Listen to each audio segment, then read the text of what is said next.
နင်ပြောတာလွယ်လိုက်လား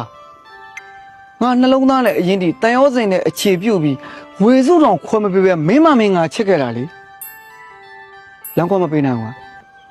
မဖြစ်နိုင်ဘူးဆိုတာတေချာသွားပြီလား ဒီဘဝတွေမဟုတ်ဘူးနောက်ဘဝတော့ပါသေးကြတယ်